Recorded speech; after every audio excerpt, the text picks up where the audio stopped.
Learning to draw spaceships is, I think, one of the most fun things to do, but also one of the most challenging, especially early on when you're trying to get your head around how to draw these things and design them. It is critical to understand that you can't draw what you don't know. A lot of our task here is actually to build a visual library around technology, things like mechs, propulsion, how these spaceships actually function. But the real challenge is you're always making this up because no one really knows how these things work anyway. So it's an interesting combination of understanding hard science fiction, what looks cool, design language, functionality, and also some basic perspective drawing. Now, people have often asked me to make a demo and a tutorial on drawing spaceships because I've done quite a bit of it throughout my career working on various video game projects and designing a lot of spaceships. But I really find that the problem is what I said, it's the functionality, it's understanding how to think through the problem. So that's exactly what I'm going to do in this video.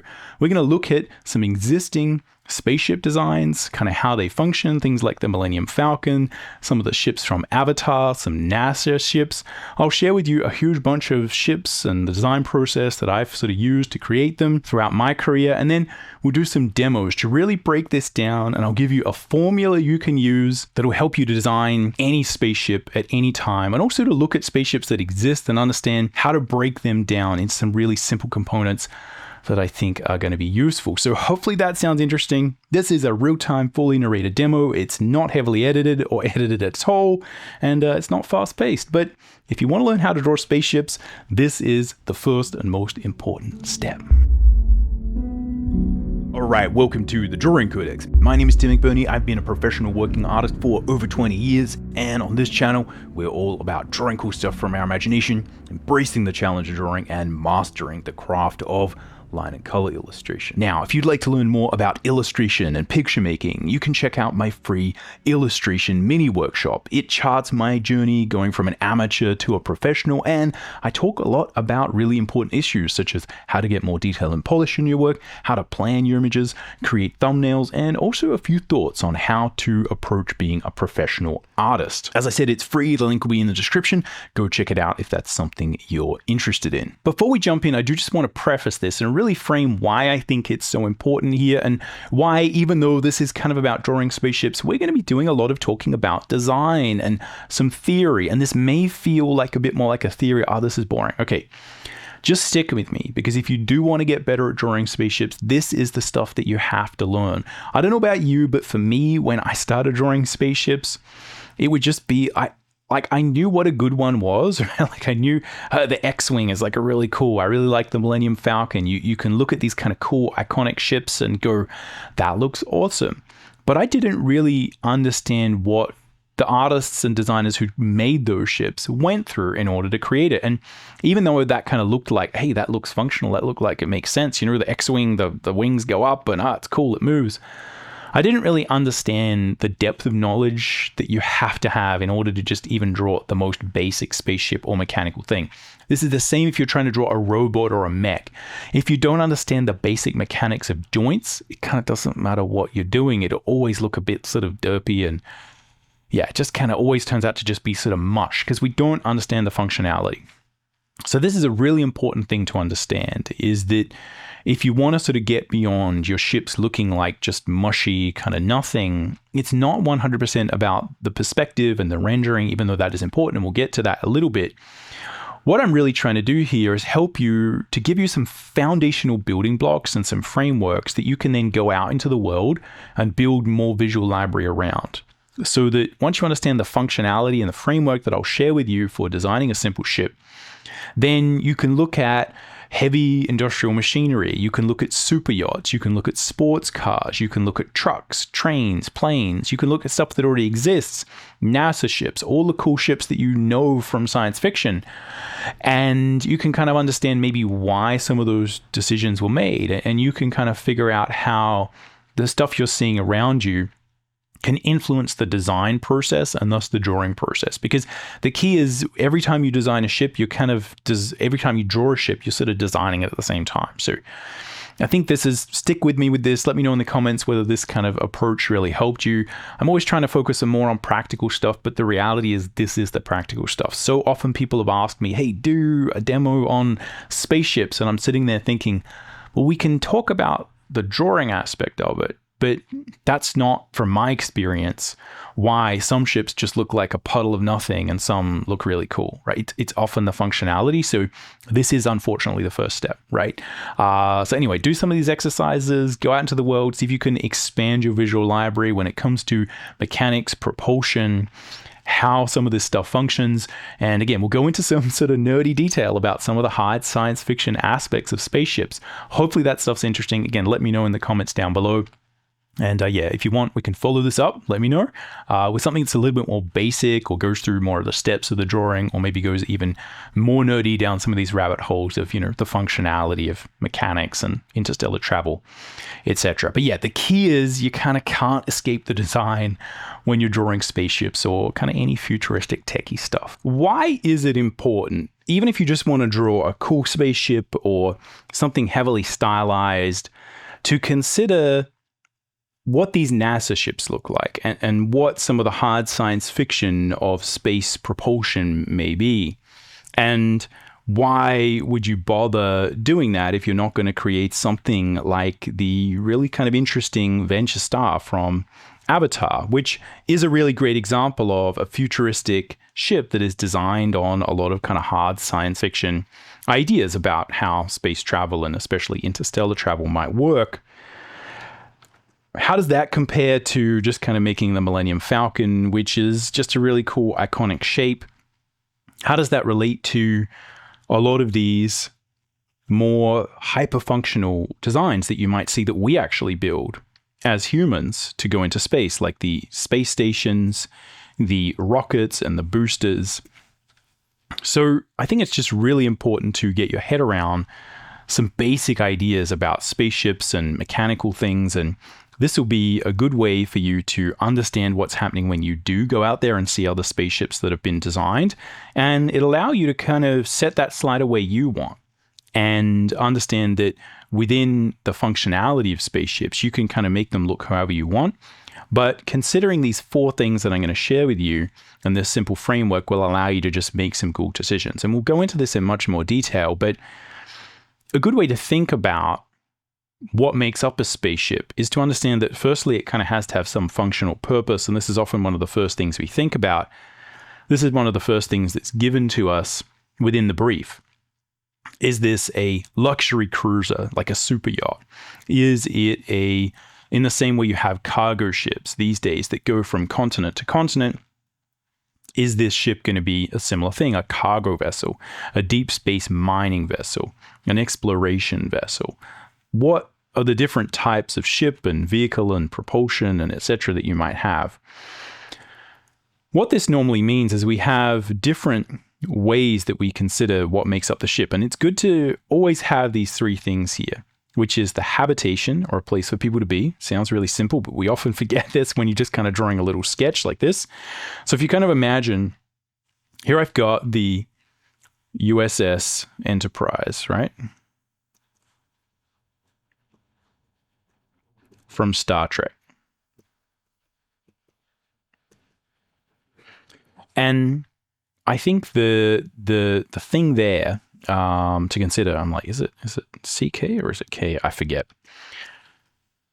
The thing to consider here is that this has these 3 elements. It has an habitation, it has a fuel source, it has engine and propulsion.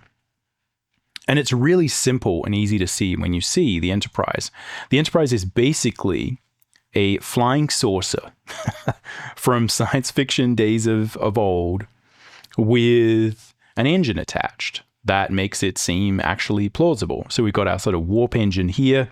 And again, I'm not a Star Trek nerd. I'm not an Enterprise nerd. I don't exactly remember exactly where the warp drive is, but there's a warp drive, right? There's a drive there that is able to create this massive, ridiculous amount of energy. And then we have our kind of engines. So we've got engines here. We have a fuel source is kind of somewhere in there. And then we have our habitation, the basic where people hang out and do stuff in the ship.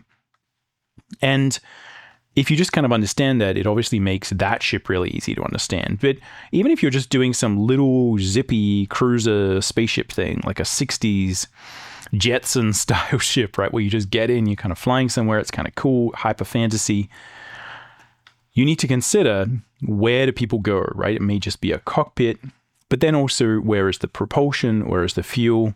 And this will actually allow you to design little fun ships way better. But this is really also what will allow you to really design spaceships and design different objects and ideas within space. So just breaking it down into these 4 simple elements is a really, really good place to start. We think about, what's the function? Why does this ship exist? Where do the people go? Where is the fuel stored? And where's the engine? How is this thing actually propelling itself through space? Now, the fuel may be just something that kind of gets skipped over, right? And that is often the case with a lot of space opera style ships. If we think about the Millennium Falcon, there's not some giant fuel tank that is really obvious. And a lot of ships are like that. And if you look at a space station, there's no fuel source because it doesn't really move that much. If you look at these NASA ships, though, the rocket ships, they have this gigantic propulsion system. And if you look at the modern SpaceX ships, it has this massive, it's 99% giant rocket propulsion thing to escape gravity.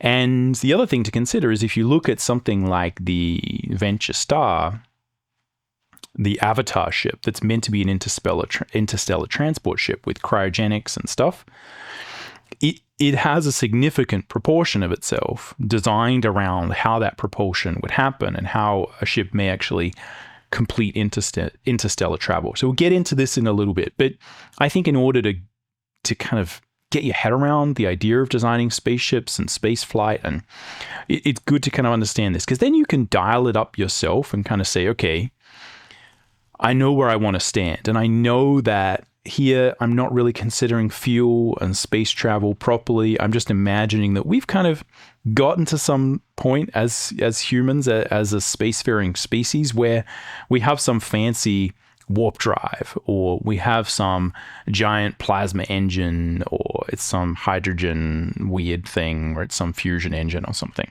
where it's basically just generating an infinitely larger amount of energy than we could ever consider from some source of fuel that we don't really understand yet. And there's a lot of interesting things where these concepts of spaceflight can influence and enhance your creative brainstorming to come up with really cool shapes and ideas. So again, it all depends where you're sitting on that spectrum. So firstly, now that that's kind of, I guess, clear, we'll come back to some of this framework, and we'll come back to looking at some of these ships here and the different ways that they kind of move and what they do. The kind of ships that I make, though, most of the time are a little bit more like that Star Wars, Star Trek style ship, where we're kind of just in fantasy land. We're not really considering where the fuel source comes from. And it's just really important to understand that, because these are the types of ships that I design, and I have designed in my career, because I'm more of a stylized artist. And so I'm more likely to get hired to do that type of stylized work, where we're thinking about big shapes for video games, because part of the design brief is, yes, it needs to feel like a spaceship, but it also needs to have a design language laid on top of it, and it also needs to really display its functionality so someone could look at it and understand very clearly what's going on there. Let me see if I can swap to this shot so we can have a closer look at these. So here's a range of little pencil sketches, and this is where I'd recommend you start, is just thinking through this. Now, your pencil sketches will be, I guess, limited by your ability to draw in perspective, your ability to understand how to construct these kind of forms. We'll go a little bit into that, but probably I'll need to make an additional couple of videos talking about the kind of basic perspective stuff you would need in order to complete some of these sketches. So again, if you want to hear that, let me know in the comments down below. I kind of have that on my roadmap to create that, but yeah, it'd be good to know whether that would be interesting. So we start with these kind of little sketches, and you can see if we zoom up, Got some of these things that are just exploring, playing with shape, but we're trying to think about space stations, cargo ships here. Here I have more of these generic spaceship. It's kind of a mix of everything. It's your Millennium Falcon style ship where it can carry people, it can carry stuff, it kind of doesn't necessarily have a very specific role, it kind of could be anything. And this is what we're doing. It's just doing little pencil sketches here. As I said, a big part of what will allow you to succeed here is having some basic perspective knowledge, but the real thing that will help you sort this out and make it feel like a spaceship and not just a blob of nothing is really thinking about where are the engines, where's the fuel source, where are the people, how do you get in and out, and just some of these basic concepts. But for sure, most of the time when you're designing for video games, we're really thinking about cool shapes, interesting design language, stuff that clearly communicates what it is. So you can see here, I've got this ship, which is this little thumbnail that got chosen and got sort of pushed through a proper design process where I did many iterations. I did a very small rough 3D model. I then explored what that would look like from different angles. We kind of fleshed out all the secondary forms, and I kind of landed on this, right? And gave it a very distinct kind of visual design language that was linked to this particular type of sort of spacefaring race or this sort of group of people. So here's a different thing. Now, the other thing that's interesting about a lot of these kind of ships that I did, and these are here for From Other Suns that I did with Gunfire Games. I think most of them were for From Other Suns. A few of them might have been from other projects, but that's basically what I was doing. And for this design, I had to consider that the interior was already built. So that's why some of them look somewhat asymmetrical, is because the actual design was built interior in terms of where some of the engines would be, where the cockpit would be. And I just took that as a really interesting design prompt to kind of say, okay, let me create a ship around that. And sometimes I kind of made it just symmetrical with that inside. Other times I kind of tried to really follow that design. But the idea with these is we were trying to wrap it in a design language where, yes, we understand the basic functionality. This one is more of a fighter ship. This one here is more of a, I guess, cargo ship or something like that. But they kind of have a similar design language, and this would be the same. And the idea there is they're kind of like space piratey characters. They have this maritime sail style visual design that makes it look sort of interesting. I don't know how reasonable or rational that is, but again, it's video games, so our goal is to just make it feel a particular way. But with all of that, we're still considering some of these basic ideas, which is where is the fuel source, where is the engine? That's kind of going to be at the back. We have habitation, we have functionality, you have exits, entry points, etc.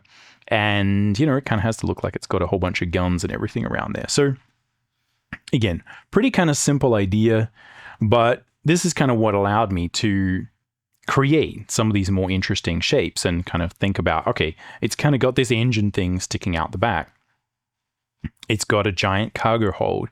And here it's sort of got the habitation. Right? It's almost as if the habitation is going to be separate from this giant cargo hold. And yeah, it's just a matter of sort of thinking through things in that way. Let's have a look at a few more. So here I've got a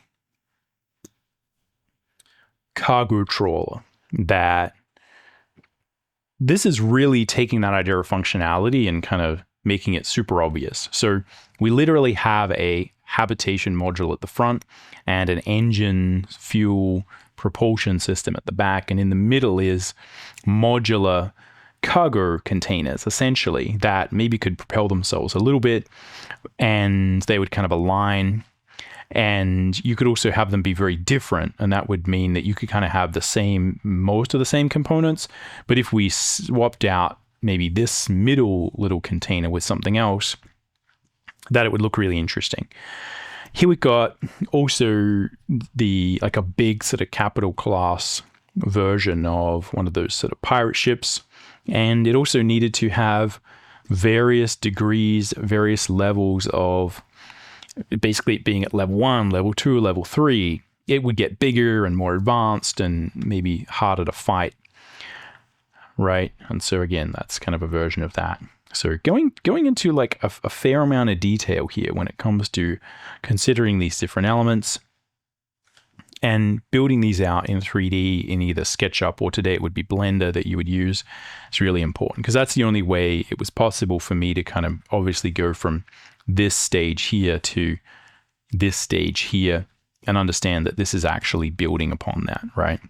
And here again, you know, I can see I sort of have there's habitation, some functionality. This is kind of the main point of the ship. We got the engine back here, giant rockets. Yeah, pretty simple. But it's just understanding and overlaying those different visual design languages onto the basic idea of ship design, which is it needs to have engines, it needs to have this, it needs to have that. So here's some of the rough sketches for that.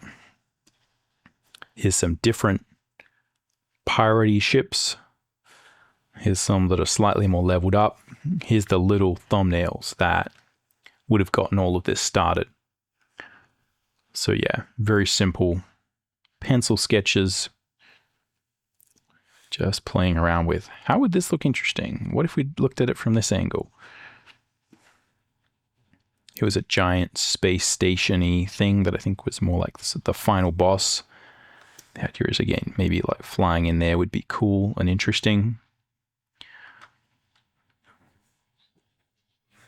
Now, it's important to understand that these same concepts will apply even if you are drawing something far more cartoony. So for the project that I'm working on at the moment, which is the Star Atlas Core comic, this is part of a video game project that I actually designed some ships for as well, which is funny because if you watch the Drawing Codex channel and you look at a lot of the art on my Instagram, mostly what I draw is fantasy stuff and elf girls and stuff. That's kind of my more personal, what I like to do. And I certainly have done a lot of that in my career. But interestingly, I spent quite a bit of the last 10 years designing spaceships, even though I never kind of really thought I'd be doing that. So the same ideas that I use for all of those ships are still used, even if here I'm just designing a little one-off ship that kind of needs to fill in the background, or we're designing Geon's Seeker, which is a major kind of ship in the story and kind of what it does, and kind of thinking about how that's framed, how that's presented. So it really doesn't matter what we're doing. We always sort of apply those same basic design logic. Where are people? Where's the engine? Where's the fuel source? How does this all work? And so even though for this ship, I don't have a lot of those little greebles or secondary details sorted, this is really just a matter of big primary forms and kind of what I was saying in the beginning where, like, yeah, maybe you just want to do mobile game style ships or cartoony ships, or you've got a comic. It's still important to understand these basics, which is where are the engines? Where's the habitation? Where do people sit? Is there recreational space on there? And actually through working on the Star Atlas game, which has a really ridiculous number of ships that are fully designed, it's what allows it to feel as if it is a living, breathing world. It's just having a huge variety in how the functionality of the ships work, what they look like, whether they're designed for habitation or just functionality or whatever. So often what we're trying to do is mix these things up. But yeah, no matter what I'm doing, this was also the interior ship. This is the engine room for Geon's Seeker in Star Atlas Core. So that also had to be designed. Have to think about where that was within the ship, how these things all work. And if you are designing this for a comic, it is really good. We'll just sort of do that as I look at this next sort of project that'll demonstrate some of these ideas. So even if you are just designing it for a comic, not a AAA video game that's going to be in Unreal 5, where literally the whole thing is going to be built out on the inside, on the exterior, you're going to be able to walk around it. You're going to be able to get in it, get in the cockpit, fly around, do all that kind of stuff. Even if you're just doing it for a comic, it's really good to plan out what the inside of it looks like and how all this stuff functions, because otherwise it's super easy to get lost and not really know how these things fit together. So here is a asteroid ship that I designed, which ended up being the Tufa Feist, which is a major kind of element of the Star Atlas universe, the Tufa, these kind of rock alien creatures. And this followed a very similar design process where we kind of go from little thumbnail design, where this is on a sheet of different thumbnails. We kind of pick this one. This kind of looks interesting. It has this weird transformation vibe where it can kind of look like an asteroid and then sort of bust out and attack people. So that was the basic idea. This is kind of a fighter, like an ambushing ship, where it would look as if it was an asteroid and then uncloak and go attack some unsuspecting sort of freight train, freight trawler, deep cargo ship, or whatever it was. So this is that in much more detail. This was kind of the final sort of 2D pass that was done. And this one here is kind of based on a 3D sort of render that's sort of painted over. So yeah, when we're designing for AAA games, if you're doing one of these ships for Star Atlas or Star Citizen or any of those kind of like big properties where it is an MMO, you're going to be able to walk inside the ship. Yeah, it's pretty crazy the degree of detail we need to go into. Here's the interior of the Feist that was kind of designed, thinking about, again, there's a little rec space, little sleeping quarters where you could go, and here's the cockpit where you fly it. Here's the comms or sort of secondary control area. Here's where maybe the entry and exit would be. Here's where the engine was, and maybe you could kind of interface with that somewhat. Storage areas. Yeah, so we're always sort of thinking about those different elements. As soon as you sort of get to that level of detail, it is really useful to mock it up in 3D. So this is a good example of, what that design process would look like. But for me, it all kind of starts with just still drawing. And the advantage of obviously is if you are designing for one of these big AAA sort of games, you do need to be able to repurpose the model. You need to be able to hand it off to an actual production workflow where they really figure out how it works. And again, if you look at Star Atlas or any of these kind of big AAA space game ships, it's crazy. Like they are built out. It's dead real, right? You can literally walk around it. You can open up. You can walk inside. You can get in the cockpit. Everything kind of works, right? It's all sort of animated, and yeah, it's sort of really interesting, the degree of detail that kind of requires. So that's kind of why you would add more detail, right? And here's a cool shot of the Feist, right? Sort of decloaking and looking to sort of attack some unsuspecting space cruiser. I think we got one more here at the top. Yeah. And so I guess the point of sort of showing all this is firstly just to give you an idea of kind of what I tend to do with this process and where some of these little sketchy ideas can end up, because it's easy to dismiss this initial design stuff, but this is often the difference between it kind of looking like just a bit of mushy techie design and being able to be something that is built upon. And if you just apply this basic logic, it'll allow you to design ships that kind of look really functional, and then for you to be able to create different versions of them. And again, I just think it's really, really important to kind of start here. But that's kind of the end game, right? Is you can do it for a comic, you could do it for a little mobile game, you can do it for a AAA game, you could maybe do it for a film, and we're still all utilizing very, very similar, simple logic. So let's go back and look at some of those ships with that in mind and see if we can kind of expand upon some of this framework here. So we could think about what the function of the ship is. Is it for mining, right? Is it survey, right? Is it luxury transport? Is it just transport?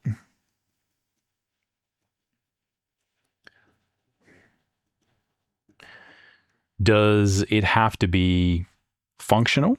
Does it have to look cool, right?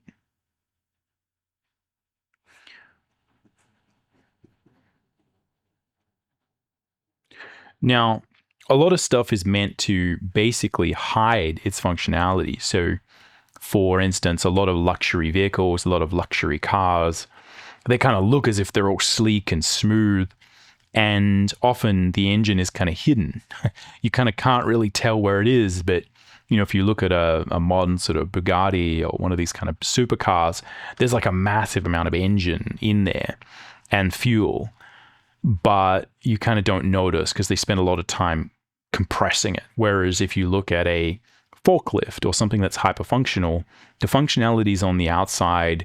It's not safe to be around. Giant earth-moving equipment is the same. It's really designed to be hyperfunctional. You can get to all the components easily. You can troubleshoot it. So again, it's really important to kind of get that basic idea sorted. Like, what is it for? When we're thinking about these different elements, again, the habitation is really just a matter of looking at where do people go. So if we're doing our little space cruiser, you need to think about, is it a tiny little cockpit like a plane? Maybe it's a small light aircraft where you could, like it's like a van that flies. Is it a large van that flies? Is it a giant transport? And you just need to think about that. Like, what is the purpose of the people being on there? Are they meant to be comfortable, not comfortable? Is there a view, right? How do these things function? If we think about fuel, this is what we'll get to in a minute, but depending on how much you're into the hard science fiction aspect of this can be really important. And whether you are building in a world that has warp systems where you can just magically, space magic, just warp from one place to another. Again, you have to kind of think a little bit less about fuel and engine propulsion. But I think no matter what you're doing, it's really, really useful to just consider where these are. So if we look at engine propulsion, let's check out how some of these existing ships kind of function, right? So if you look at one of these space NASA ships, again, I'm not a NASA nerd. I'm not really even a spaceship nerd. I just kind of end up drawing a lot of these things and focusing on trying to make cool shapes. But you can see here that we have a flight deck or a habitation area over here. And you can see, I'll see if I can get a nice blue from here, right? So you can kind of see that's over there. Here we have the cargo area, because the main purpose of these shuttles is to take components up to the space station in most cases, or to launch a new satellite. So it's often about this thing flying up there, being able to dock with the space station, I'm assuming, or deliver some sort of payload. And this is, simple functionality. That's the functionality of it. It needs to be able to re-enter Earth kind of orbit, act a little bit like a ship, right? Like a plane. But it has very small quarters. You're not meant to get out of there. You kind of just go in there and out. And then we've also got obviously some fuel, right? Got some different fuel tanks. We've got engines, maneuvering engines, main engines, etc. So just understanding, that's basically it. You got like people go here, the payload goes here, the engine and propulsion go there, and you kind of have the fuel tanks somewhere here. But again, this ship is not designed to travel a huge way, which is why with a lot of those shuttles, you have that thing there. Let's see if I can go back to over here. Yeah, so here we've got the same little ship that we saw before, but it's basically strapped to a giant rocket. And this is what will get that thing out of Earth orbit. So you have to consider what type of spaceship you're creating. What is the science fiction? How far is the technology improved? But here we still have to, if we actually want to get off the planet, you need to have these gigantic rockets that, for these NASA ships, just kind of blow up and, sort of are wasted. But that's kind of how that functions. And so it's good to just understand, like, okay, that's what's happening. That's where you kind of have a plane strapped to a giant rocket with other rockets there. If you look at a lot of these, sort of concept art style things where you have very simple, small crew quarters, right? It's basically just a little plane with some fuel tanks and some kind of maneuvering rockets attached to it. Or here, if you have a space station, you kind of don't have any propulsion, really. It doesn't do much. It just kind of sits there, and maybe it can kind of move around a tiny bit. Again, I don't really know. But for the most part, there's no fuel and there's no massive propulsion. It's just a crew quarters kind of floating there. And we have weird telescopes, and there's obviously different interesting things that can happen due to the design that we'll kind of look at if we expand upon that and make that far more science fiction, where you can see that a lot of science fiction is based on this idea of not needing gravity defying devices and not necessarily needing to have something that would be aerodynamic. Instead, we're looking at lightweight. And also with this particular ship, this kind of Avatar ship is a really great example of functionality in a science fiction environment. So one of the big challenges you actually have, and this is where we'll get a little bit sort of nerdy into the hard science fiction of it, but probably not 100% scientifically accurate. So slight nerd warning. But the real problem with a lot of interstellar travel is that you need the fuel, and the more fuel you bring, the more fuel you actually need in order to get yourself up to speed, because you're accelerating the mass of the ship plus the fuel. So the calculations become problematic because you need enough fuel to get yourself up to speed, and then you need enough fuel to slow yourself down. And this is a major problem that, again, most people don't really think about, because you're just like, you just kind of apply the brakes or the car just kind of stops. Whereas if you imagine you have a little planet and your ship is kind of heading this direction, there's nothing to stop you, right? Unless you can turn the ship around and kind of blast the other way and put on the brakes. And you essentially need the same amount of energy to stop as you kind of did to start, right? Because it's equal and opposite forces. So if you don't have that, then what happens is you just kind of keep flying. And that really is what would happen, right? You are often, if you're thinking about the mission to Mars things, you are often aiming a ship at Mars, and you only are going to bring precisely enough fuel to get you there, do the maneuver, land, and maybe go back, maybe not go back. If you miss the planet and you kind of keep going, you are just going to keep going that way forever, and that's it. It's not like you can often just turn the ship around and, maneuver and do what we sort of do in Star Wars or Star Trek. That would use a huge amount of fuel and everything's kind of moving. So again, it's a little bit more complicated if you're looking at real science fiction. And again, I'm explaining this in a super basic way, but hopefully you get the idea. So the problem is you need to, if you're thinking about interstellar travel, you need to get to a certain speed where it's not going to take you 1 trillion years to get there from one solar system to another, which is kind of what you have here with this Avatar ship, where it is actually going interstellar. It's going to a completely new solar system, a new system. And how would that happen? So the way they kind of think that may happen is you have a giant sort of photon sail or something like that, where you kind of have a giant sail that you shoot a laser or a photon laser at or something like that. And that kind of absorbs the energy that you're sending from Earth or from your kind of launch point. And it means you can basically transmit through a laser of some kind. Again, this is my super basic understanding, where you can transmit that energy to a giant sail, which will pick it up and transfer that energy into propulsion. So you would kind of not necessarily take that much fuel on the way with you, which means you don't need to accelerate all that mass. So you can just zoom up, right, with a giant photon sail. Right, you have a giant laser on Earth, and that kind of shoots a giant laser to this photon sail, And then that will allow you to have the energy to both speed up and then slow down. And potentially, again, it's hard to know. Maybe it would just be to get you there and you'd have the fuel to slow yourself down. But then how would you get back? Right? So you don't just often have to have the fuel to get there, slow down. You then need to speed up and slow down again.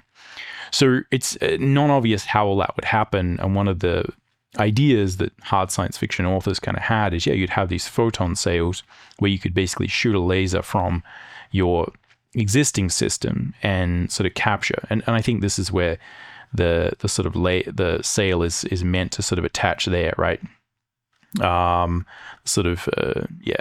Shield docking mask or whatever. And so I think that's one of these sort of basic ideas here that sort of could work. The other thing is, you just imagine, we just have some kind of really cool fuel that maybe you don't need to, you can just take a bunch of fuel here, you can store it. Maybe it's just a different type of engine. Who knows? That stuff is, again, depends on what kind of science fiction you're sort of going on, how you're kind of dealing with it. But I think that was, I don't know exactly what they ended up doing with this particular ship. I don't know whether it's in lore that this actually did have one of those kind of sails that you can shoot a laser at. But these are the kind of challenges you face. And here, what you have is a pretty simple design. You've got giant engines over here. You've got these giant heat dissipation heat sinks, basically, and giant fuel source, right? And these giant spherical containers, and you have lattice work because what you need is lightweight, not necessarily some kind of crazy aerodynamic look. And here you've got very small. I think this is like cryogenic space here. These are the recreational spaces. This is, I think, maybe the main sort of cargo area, again, where these sort of ships are housed. And here you have a shield, right? Because again, you're going through space. If you hit an asteroid, you kind of just, you get destroyed, especially if you're going really fast. So that's where, again, you maybe have these kind of multiple shields, or maybe the shield's kind of, again, shield docking mask sort of goes here, propulsion block. So you can kind of see like how that kind of stuff is meant to kind of work. Again, I forget whether or not they actually were in lore kind of saying, yeah, it kind of had a sail or not. But I do remember people saying, this is kind of actually a semi-legit ship that may work. Now, the key here to understand, I guess, is that this creates a ship that's really interesting, and you see it on screen and everyone kind of looks at it and it just kind of looks a bit like a science fiction ship, a bit like a NASA ship. And I think it just lends the start of that film a very plausible science-based reality to it, because that's kind of what you often see in the beginning. And again, it's not real, but it's based on some kind of idea. And it means when you're kind of designing these fuel tanks and all that kind of stuff, again, I forget, it's my bad for not knowing exactly who designed it and what the process was, but I think it's just a great example of that. So the point there, I guess, is that we can look at that some of that functionality and apply it to maybe what we would do. If you look at something like the Falcon, the Millennium Falcon, it's kind of very space opera. It doesn't have a lot of that hard science fiction stuff. It's really just similar to what I was doing on the From Other Suns game. You're just really designing interesting shapes and kind of thinking about where would people be, where would the cockpit be? How would that be interesting? So let's look at kind of how we would maybe apply that to some different actual kind of ships. See if we can sketch around and then look at kind of how that might work. So a good way to kind of start with this, if you're struggling with the perspective, is just to kind of think about the layout, right? So if we think about, okay, we're just doing a little ship like this. Where is the habitation? Like, where do people sit? Okay, I've got a little Jetson style space zippy, right? Like a space sports car. This is similar to one that I think I actually designed in the Star Atlas Core comic. Right, maybe you have cockpit there. Now, again, you can just sort of think about, okay, like here's the cockpit. This is where the cockpit would be. Where, and if we think about sort of what I'm imagining, sort of drawing in 3 dimensions, it is easier to actually visualize and solve a lot of those problems in 3 dimensions. But it's also often clearer to think through where everything would be if you just draw it as a little diagram. So I do recommend diagramming it, because that can often mean you're not worrying and struggling with the perspective. But yeah, you can think about where would the cockpit be? And then maybe where would the engine be? Like is the engine, is it 2 engines here? Right, are there some engines there? Let's zoom this up so we can get a lot quicker, a lot bigger. Right, are there some engines here? And what that means is, this now tells you where your sort of jet output is. And maybe that would mean like, okay, maybe there's 2 sort of dual engines here under the hood somewhere. Maybe the fuel is kind of here between there. And maybe you could say, oh, there's some sort of technical stuff here, like who knows, on the side. But what this means is now we kind of know that there's 2 masses of engine here, and the fuel is kind of here. And that means, okay, now we just think about not adding, right, the cockpit can't just be everywhere, because that sort of doesn't make any sense. But it could be, and again, you can think about and use this as a great ideation tool to kind of then say, well, maybe you would want to have this giant maximalized place where people could sit, right? Maybe you could have some, if we sort of think about what that cockpit would look like. Boom.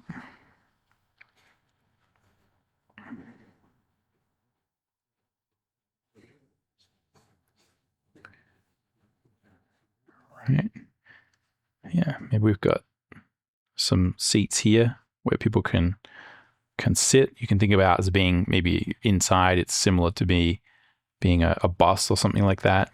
And maybe through here, you have a nice sort of luxury area where maybe there's a place to sit, right? Maybe, again, it has a large canopy that you can look at. Right, some nice kind of, it's like a luxury limousine or something. Right, place to store everything. You can kind of hang out there. Whatever. Again, kind of total fantasy, but whatever. Now we've sort of got to go, all right, now I got to have the engines here, right? So maybe in this case, we'd pack the engines here, and that would give us a nice reason to create some different contours. Because now I know, well, I've kind of fit some engines over here. And you start thinking through where there would be form, where would there be not. And if you look at a lot of sports cars and very functional kind of modern design elements, that's kind of what you're looking at, is often good design is very functional. A lot of those cool air intakes are actually there for a reason.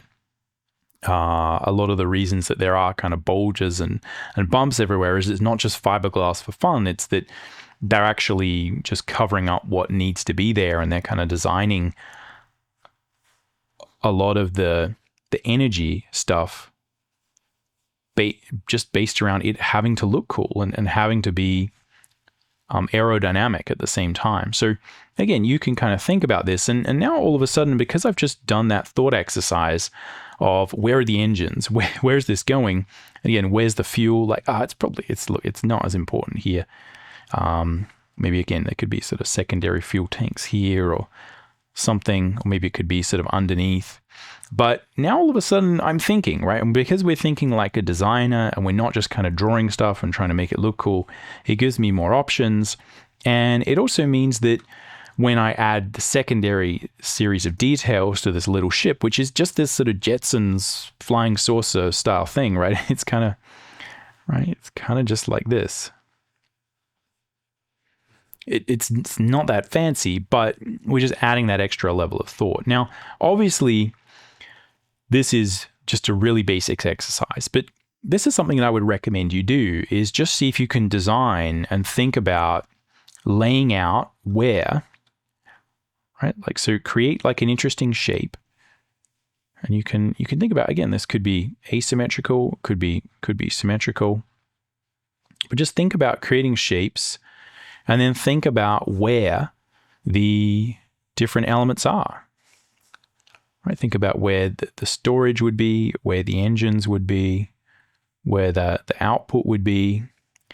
And you can follow the functionality of it with the form of it in some way and just play around and experiment. And all you're doing is just drawing top-down shots. So anyone can do this. You don't need a huge amount of drawing or perspectives to kind of think through this. And the real challenge here is that you can't draw what you don't know. So until you've sort of figured out and actually designed what needs to be there, it's going to be extremely challenging for you to actually figure out what to draw in the first place. And the biggest problem that we often face is that, yeah, everyone is kind of we're just sort of drawing blobs. You don't really know what's meant to go there. You're trying to design a ship where you're kind of making it up, so you don't really know what it is in the first place. So there is often a design component to doing a lot of this drawing anyway. And I think the more you can kind of think about this, the better. And that means that when you then come to thinking about overlaying the visual design language, right? Which is like, is this sleek? Right, super yacht.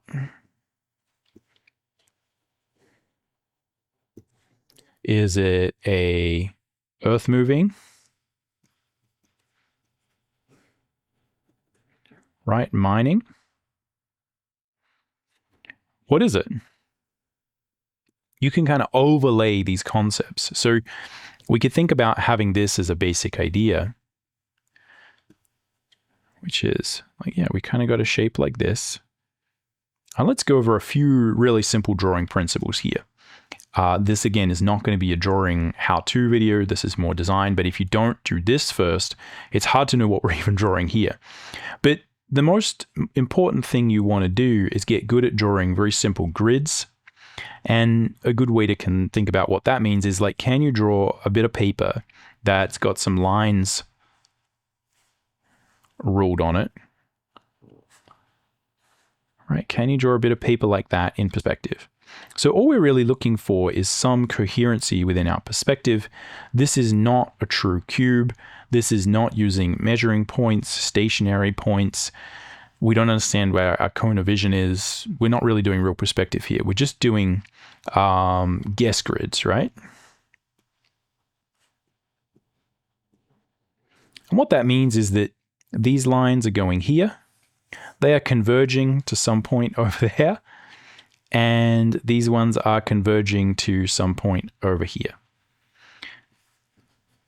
And we kind of get the feeling that because they are converging at some point, they would reach a vanishing point, and we're kind of really guessing that that would be on the same horizon line. What you find is that for just little design sketches like this, as long as you are fairly consistent and we can continually make sure that it looks as if these lines are going to a similar vanishing point, i.e. they are going like this, not like this, that it'll all kind of look okay. So that's the number one thing you need to begin with is just like, can you draw a bit of paper in perspective and make sure as if it feels like it is dimensionally sound. Easier said than done, but that's the first step. The second thing that we often need to do that is really critical is draw ellipses and understand how to draw basic sort of forms in perspective. We'll look at some simple ellipse rules as a good way to kind of act as a primer there. But again, if we sort of think about having a couple of different versions of this same ship,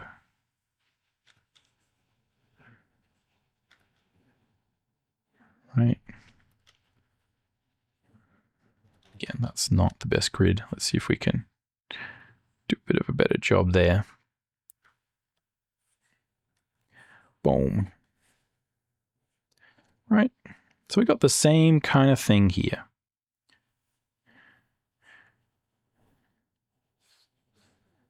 which is to say,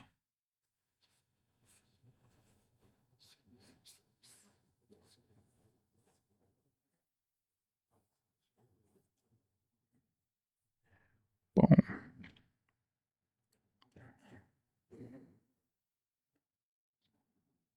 Right, so trying to think about where that center line is.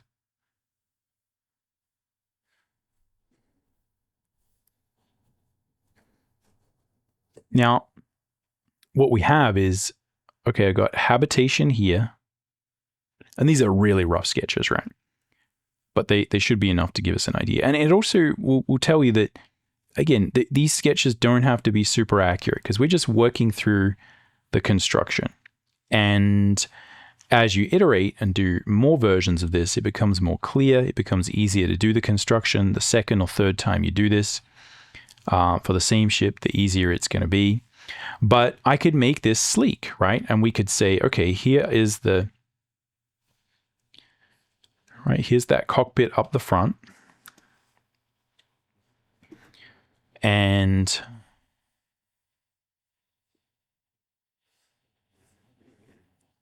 here I've got some engines here. And what's happening is that, like a supercar or something, these are smooth lines because I want it to feel as if it is this luxury cruiser. So yes, you could have some vents there, but you know, this is going to look like your typical 60s inspired supercar-ish smooth lines ship, right? And again, we've got two engines here. Boom, boom. Right, so we've got our propulsion trails coming out that way, and we're going through space. Right, so you could take that and just kind of say, okay, what my goal is to create a lot of organic forms, to think about how these forms move across each other, and you know, to design some cool panel lines. Think about where maybe there would be some techie bits and pieces, and just have fun there. Or I could say, let's take the same basic layout. Let's take the same basic idea of, okay, I've got engine here, right? Engine here, over the other side, engine here. And let's make it far more blocky, right? So instead of it being smooth, right? Let's make this way more angular. And instead of trying to hide these engines, let's see whether we can put some cylinders here, right, to really sort of represent those engines. Maybe instead of this being smooth, again, we'll make it far more blocky. And instead of trying to hide them, again, we'll kind of show these different components. So again, similar idea, right? We're not drawing a drastically different thing, but I could really, like if we sort of looked at how some of those ships that I did on From Other Suns kind of functioned, right? You know, you could kind of actually draw the engine, right? Or the main sort of fuel source, right? And kind of have it so you could kind of see what's going on there. A lot of Star Wars ships kind of have that look where we kind of see all the sort of tech going everywhere. You know, you could kind of have exposed pipes that are on the outside, lots of greeblies. Same basic idea, same basic layout of, okay, here's the habitation. Maybe you got people are kind of here. Again, who knows what this kind of ship is. Just kind of messing around for the moment, but you know, some little sort of transport vehicle. So you can kind of deal with different ways of dressing that. Now, I think this will hopefully tell us kind of how we can get really different ideas happening within a small window. So we're working with very similar things, but this is also how we would really define very drastically different types of ship. So you could also think about having, like one of those much more similar to some of those other ships we were just looking at. Right, we have the body of the ship. And we can think about, yeah, where are the engine? Like, where is the fuel source? Is the engine kind of separated? Right, maybe we could have some big engines either side, right, coming out the back. Maybe we could have the engines on the side here. Maybe you could have both. Maybe they're different. Again, maybe they, right, sort of come out, do something like that. Maybe we can have some, like, make it feel as if there's like a spoiler, right? Which is often what some of these ships that I was designing were. Right? Again, and how big is it? If this is a really big ship, you could just have a little bit of cargo, of habitation, kind of crew quarters up the front. Maybe the rest of it is a giant freighter, right? How big are people? People are like this big down on the ground. This is like a huge thing. If this was landed, you'd have ships. Like other ships would be small, right? You'd have like a giant cargo landing ramp or something like that down there. People putting stuff in it. Who knows? Maybe it's a tiny little ship though. But again, what we're doing is just thinking about positioning, and this kind of helps us to come up with different ideas, right? So we just have, okay, I've got a blob that's going to be the main blob of the ship, and then maybe, right, we have this giant kind of engine here.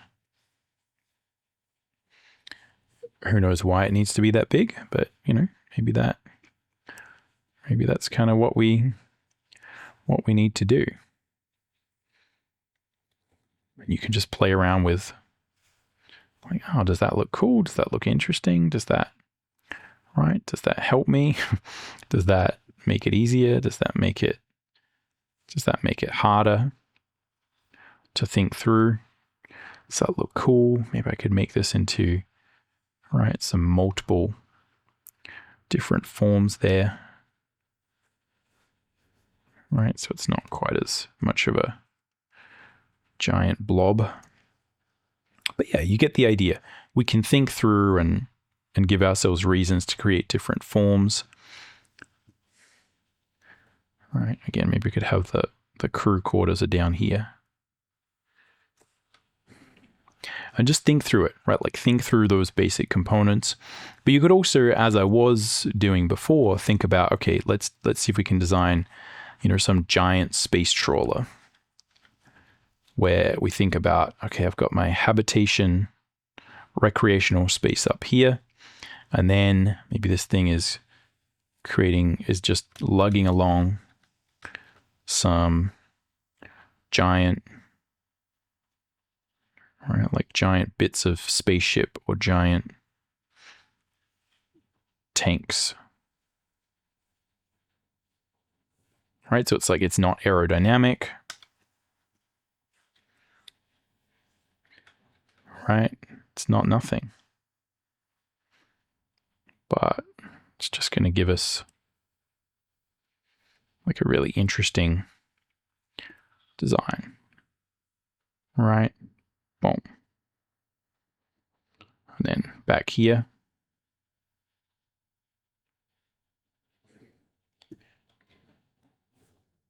see if we can create these ellipses.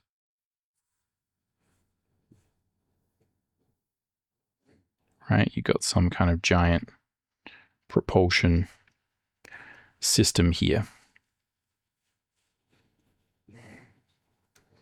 And again, like, maybe there's fuel source, right? Maybe we sort of got separation of fuel source here.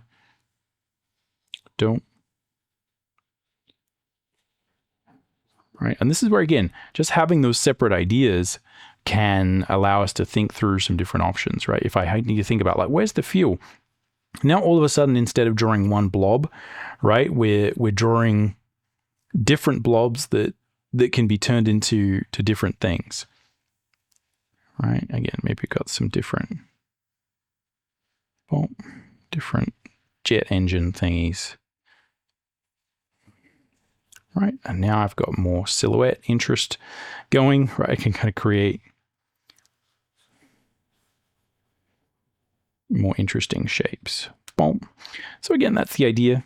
And, maybe again, this thing just kind of keeps containing these giant industrial silos of some kind of mining material or something like that. Boom. Boom. Boom. Yeah, so again, you could just play around, have fun like that. For me, this is all a matter of just imagining stuff. So if we think about ellipses, like ellipses are probably one of the other things that are going to be key for you to figure out how to draw. And we'll go over some basics of these. And I'll have an ellipse drawing video that you can go to at the end of this as well, because I think I already have one of those working. But yeah, we obviously need to be able to draw simple boxes and things like that in perspective and just kind of sketch and see if you can get these looking kind of solid. And we need to think about the anatomy of an ellipse, right? Where we're considering where the axle of that ellipse goes, right? So thinking about the grid that we were coming up with, how all of these cylinders and giant silos relate to that. And what I'm trying to do is just make sure I've got the axle of that toilet roll or cylinder, and I'm just drawing so that the minor axis of the ellipse,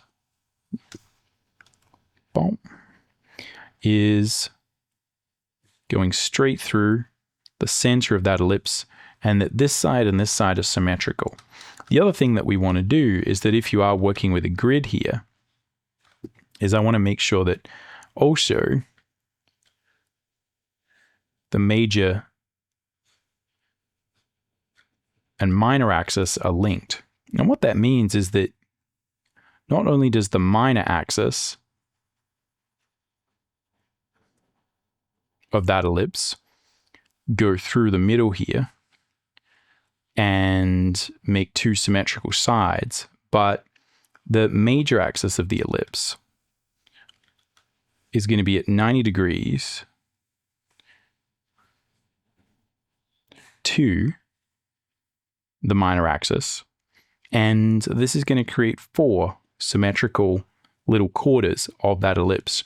And that's really all we're looking for. So what it means is that as I'm sort of drawing these ellipses, I'm imagining where that center line of the imagined axle of that wheel is going to be. And I'm trying to create, right, ellipses that follow that basic pattern. And that's all that we're doing. Now, I'm guesstimating the angle of the ellipse, right? Is it like this? Right? Is it wide like that? I'm guesstimating that. And in order to get better at guesstimating that, you need to study a lot of perspective, but that's the basic idea there. And really with spaceships, if we think about the fact that visual library is a major part of good drawing, that you need to know what you're drawing in order to draw it, the challenge with spaceships is often that we don't really understand what we're drawing, so we can't anyway. And then when you have to flesh out details, if you haven't really thought through, well, what is this bit and what is this bit? It's hard to give it different visual library and understand, again, is there twin engines here? Should they be symmetrical? Is this functional? Is this not? So if you kind of set up your design with a little bit of logic, it means that you have much more understanding from visual library about what you're actually drawing, and you can make much better decisions here about why one thing would look good, or maybe we could tweak this, maybe we could tweak that. Like what is the purpose? Like what should this look like, a pirate ship or a piece of mining equipment on our kind of like current Earth? Like what should this sort of thing look like? So that's kind of the basic fundamentals of thinking about that sort of ship design. We could keep going. We could do another couple of hours of like doing sketches, but again, I don't want to go into too much detail here. Maybe we could do another video, again, going over some more of these perspective basics. Another one maybe we'll do a page of spaceship designs and kind of employ some of these concepts. But I know a lot of people have asked me in the past, hey, do some more perspective videos, do some things on spaceships. And I think my understanding of this is that if you don't get the visual library aspect of spaceships and tech and flying vehicles sorted, then it really is impossible to kind of take, let's draw a box and figure out how to do that and have that mean anything. So let's quickly recap some of these basic ideas that we have discussed. And my hope with this, and really the goal of this video, is less to teach you about the drawing side of it and more to just say, okay, next time you look at a spaceship, think about these things. And it'll hopefully help you to open up your eyes and look at, again, supercars, look at functional machinery, look at ships that exist today, look at planes, look at military equipment, and understand how does it kind of deal with this stuff. The function, the habitation, recreation, the fuel source, and the propulsion. Like, how do these things actually work? Once you kind of have that framework, it becomes easier to look at some of these NASA vehicles. And as you are building Visual Library, I can now understand, okay, this is where the fuel tank is. This is why these things look the way they do. Like when I was little, when I was like a kid, I didn't understand that like the rocket was different from the spaceship. You know, I was just like, I don't get it. You know, it just looks like it's got all this stuff and then it jettisons that. I'm like, why would you jettison that? Like that doesn't make any, because I'm used to thinking about Star Wars and Star Trek as sort of ships that don't jettison giant rockets to get out of the gravitational pull of the Earth. But yeah, and the next time you look at the space station, try and break it down. You know, look at like, okay, why do those things exist? What are those different elements? Build Visual Library for hard science fiction, for really soft science fiction, for space opera, Jetson style, little derpy ships that don't look like they would do anything. And yeah, go through and really study some of these great designs that have been done and understand them on another level, because it's not just a matter of like, hey, draw some boxes, understand how to draw complicated sort of compound organic forms. It really is a matter of combining that with great design. So hopefully that's been interesting. Hopefully you've been able to see a little bit more the difference between some more realistically designed science fiction ships, some space opera nonsense with warp drives, and just like, where's the fuel source anyway? And why NASA ships maybe look a little bit like the way they do, why the SpaceX sort of rockets are so important, and the reuse of those is so important. Yeah, hopefully this has given you a bit of an insight into some of the design of spaceships. The keys, think about habitation, fuel source, and where the propulsion is. And I think that'll give you a lot of what you need to know. Think about the function, and then understand you can probably overlay any visual design language that you want on top of that, including weird pirate ship stuff that doesn't make much sense but kind of looks cool, or a rock ship like asteroid ship. These are all kind of employing very much the same basic idea and the same basic concept. So yeah, anyway, hopefully that has been interesting. As I said, if you do want to learn a little bit more about drawing those ellipses and some of the more foundational things, check out this video, because I do go over the complete anatomy of an ellipse, and that'll help you very much when you have to draw spaceships.